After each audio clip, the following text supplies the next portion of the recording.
Welcome to the Tipping Point Show. I'm Jimmy Evans. Listen, I've got a guest today, Pastor Larry Huck. He's been to Israel 49 times. He's intimately familiar with what is happening right now today. He has very strong relationships with people in the government of Israel, religious leaders in Israel. He has been over there since the war began on October 7th, and he's going to be talking about what he knows firsthand about what's happening in the nation of Israel, and also prophetically the significance of what's happening right now. Welcome to the Tipping Point Show.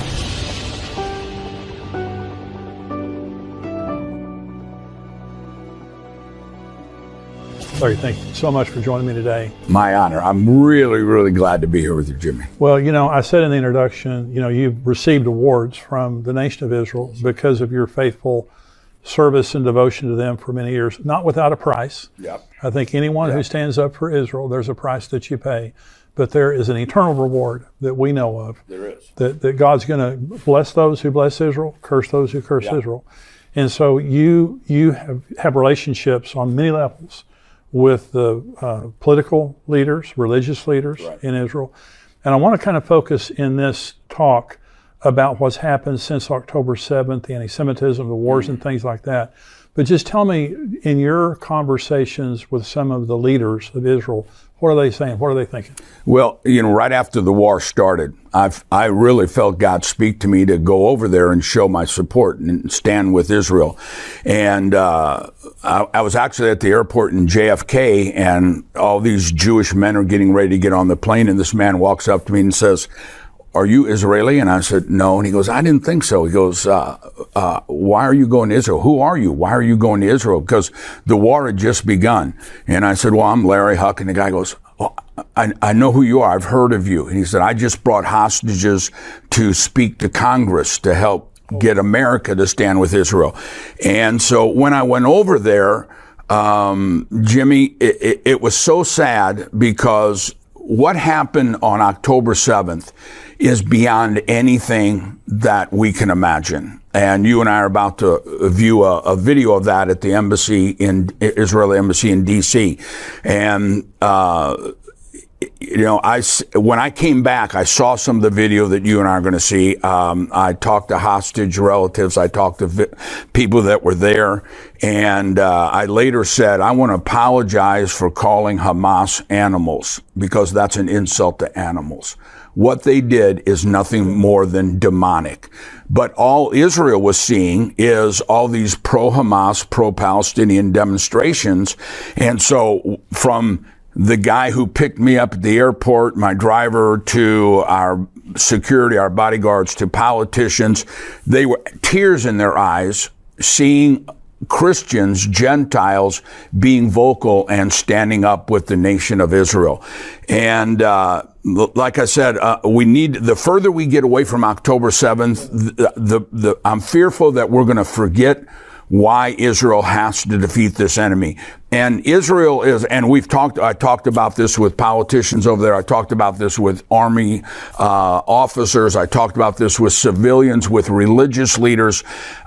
Israel not only has the right, but they have the obligation to defeat this enemy. But what we need in America or Australia or England, we need to understand they're fighting that fight not just for themselves, they're fighting that fight for us, because this is a battle between good and evil. Yeah. This is a battle between civilization and barbarianism, and it's a battle that has to be won.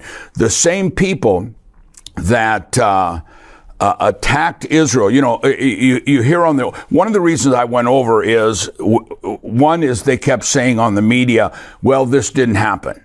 It didn't really happen. It was made up by Israel. Another thing they said, it wasn't as bad as Israel's making it out. And Jimmy, I stood there in those homes. I stood home after home after home after home after home, where people were butchered and slaughtered in their bomb shelters. The bomb shelters have no locks on the doors, because they're made not to keep terrorists out. They're made because Gaza's right there. They're made if rockets come in and it collapses the house, rescuers can come in and push those doors open.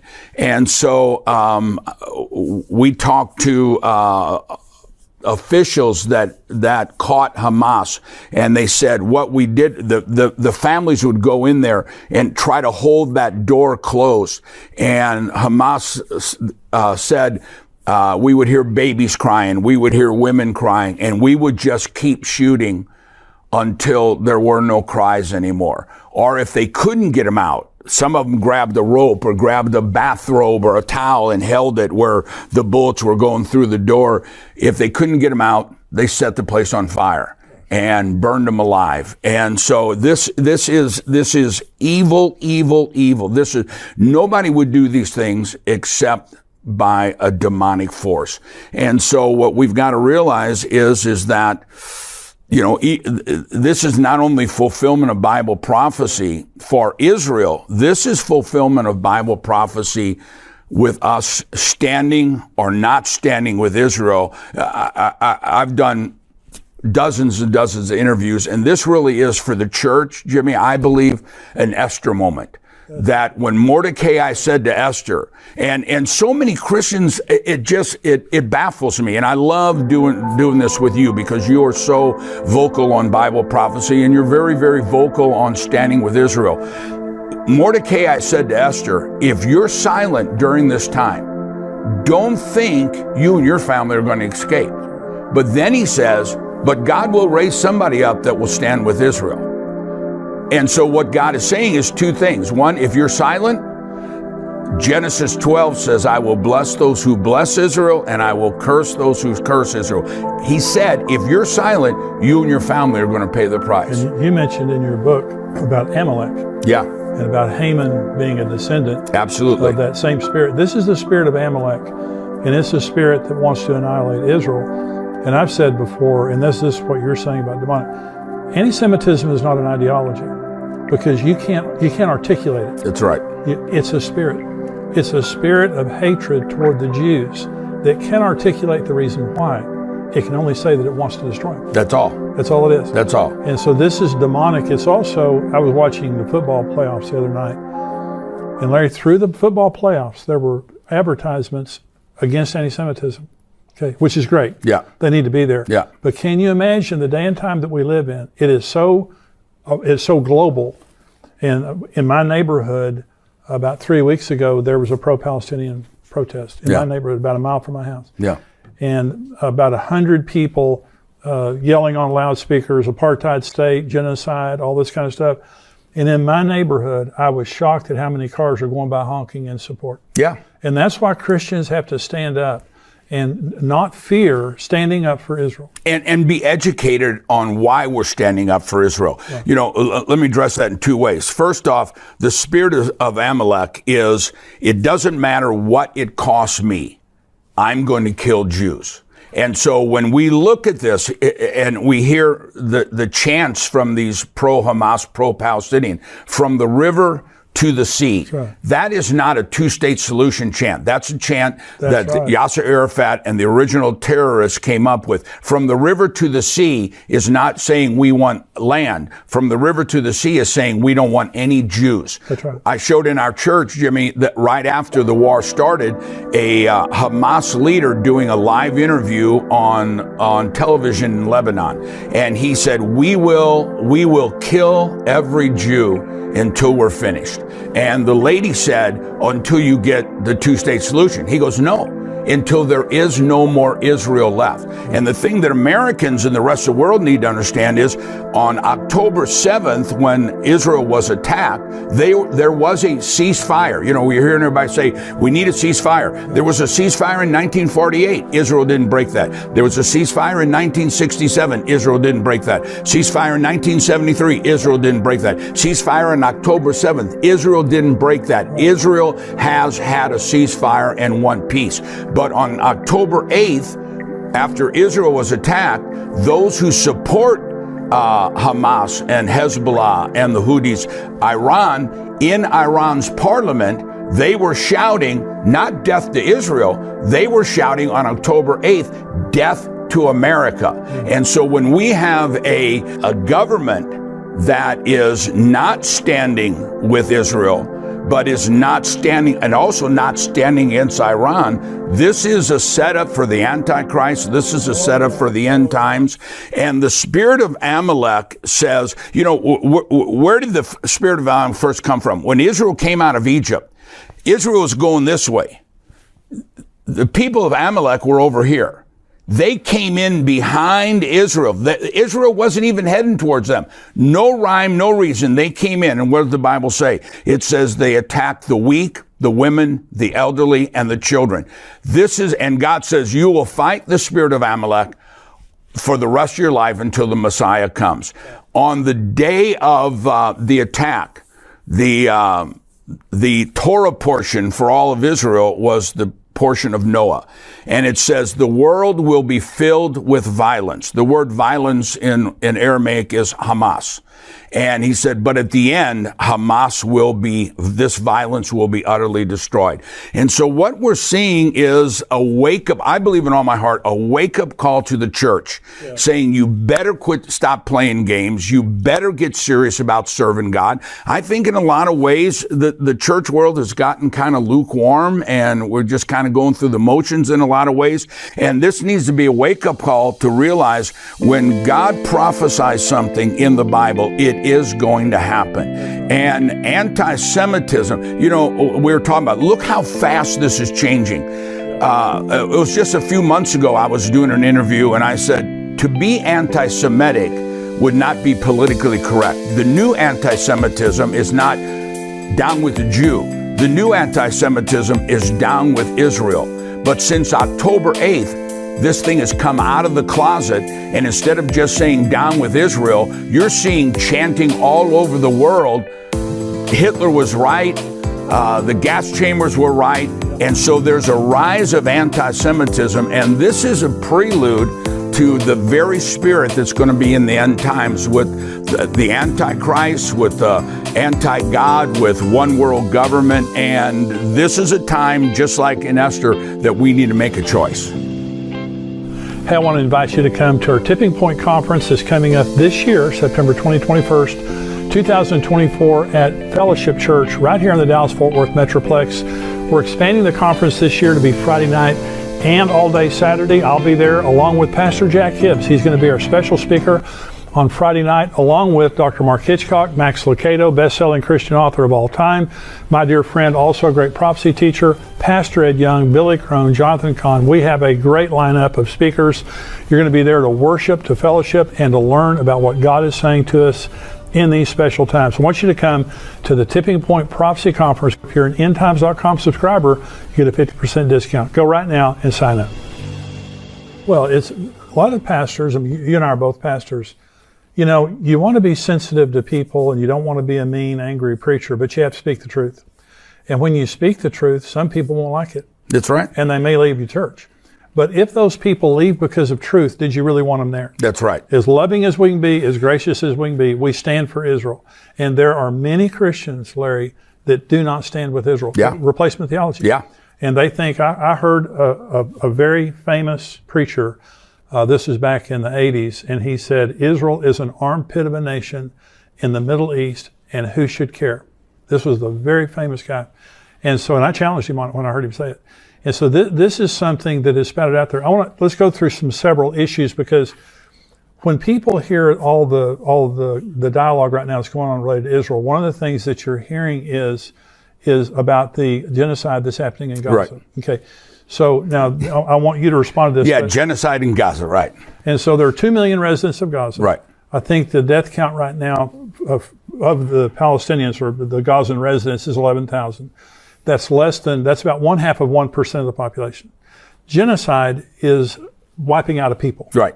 Israel could wipe out the Palestinians in Gaza one day. In one day. Absolutely. They could kill all of them. Israel is the only army in the world, Jimmy, and you know this, that telephones in and said, we're coming in. That's right. Get the civilians out of here, dropping leaflets in. But the word genocide means the annihilation of a people. Right. And what you're hearing on the news is that Israel has been causing and is causing genocide of all the Palestinian people. In 1948, when Israel became a nation, there were 750 to 800,000 Palestinians millions in that land. Right. Today, there are 5.5 million. So if that's genocide, Israel needs to get their numbers correct, because it's not a genocide, it's a growth. It's not a genocide of Palestinian people. And, you know, Jimmy, I think one of the most important issues is you see these signs all the time talking about Israel is occupying the land. Let's look first off, where did the name of Palestine come from? Right. Okay. You know, well, this has always been the land of Palestine. The name Palestine doesn't exist in the Quran. Jerusalem doesn't exist in the Quran. The name Palestine came from the time, right after the time of Jesus, when Rome occupied all that land. And Rome could defeat Israel physically, but they never could get them to bow down to the false gods. And so the Roman emperor hated the Jews so much, he made a decree. He said, I don't want to ever hear the name Israel again. I don't ever want to hear the name of Judea and Samaria again. From now on, we name this land Palestine. Now, Rome ruled everything, so they controlled the maps, they controlled everything. So the name of Israel, the name of Judea and Samaria were eliminated, and he said, we're now going to call this Palestine, after the Philistines, which were an enemy of Israel. Right. The Philistines were a little bitty part of land, kind of where Gaza is now, between Israel and Egypt. The Philistines weren't even Arab. The Philistines were descendants of Greece. They were a war type of people, but they weren't Arabs. But he said, these are the people that hate Israel, and so we're going to name their land after these people. During the Babylonian captivity, the Philistines were taken into captivity and never returned. So there's never been a Palestinian state. There's never been a Palestinian flag. There's never been a Palestinian government. This is all modern fallacy that the world has embraced as if it's historical fact. Where this happened is that in 1948, well, we'll go back for 400 years, from 1517 to 1917, all of that land, all what we call the Middle East, was ruled by the Ottoman Empire. The Ottomans were not Arabs. They are Muslim, but they're not Arabs. So all of this is the Ottoman Empire, not Philistine, not Arabs, the Ottoman Empire. When the Ottoman Empire partnered with Hitler in World War I, they were defeated. And so the Allied forces came in and said, okay, here's the Middle East. We're going to divide this up. It's not the Ottoman Empire anymore. So here's Lebanon, here's Syria, here's Transjordan, here's Iraq, Iran, here's Egypt, here's the land of Israel. From 1917, you have the Balfour Declaration, you have the San Remus Declaration, and all of this land was divided. In 1948, the only land that was shrunk was Israel, because Israel went all the way up past the capital of Jordan. And so they came in 1948, the Arab nations. Let's let everybody picture this whole table here is the Middle East. It's the Arab nations. If I were to take an ink pen and draw a dot here, that would be Israel. So all of these Arab nations and this dot Israel came against Israel in 1948. Israel won. But from Jordan, they came in and they occupied that land, which was Israel, right, which is now the world calls the West Bank. God calls it Judea and Samaria. So the ones who are occupying are not the Israelis. The ones who are occupying are the ones who are Palestinian. But Israel said to the United Nations, the League of Nations gave it to them first. Then Israel said to the United Nations, we'll have a two-state solution. They came in after 1948. We'll let them stay.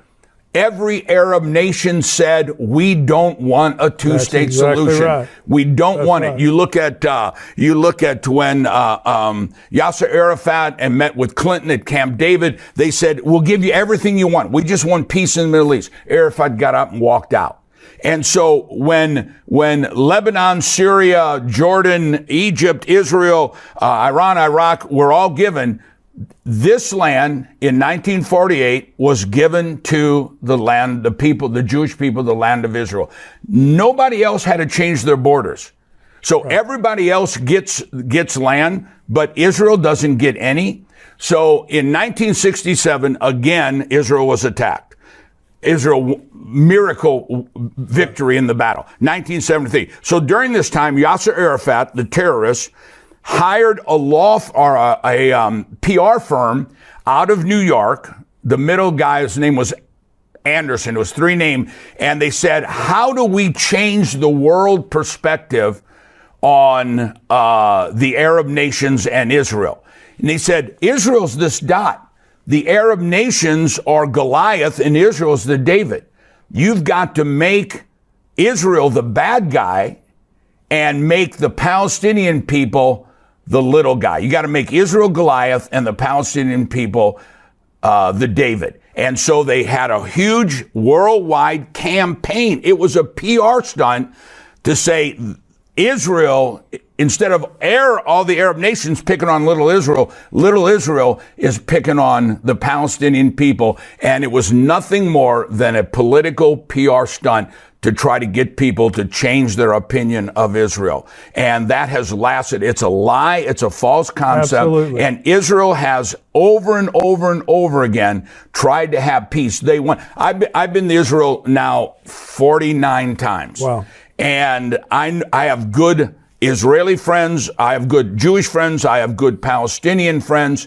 Everybody that I know wants peace.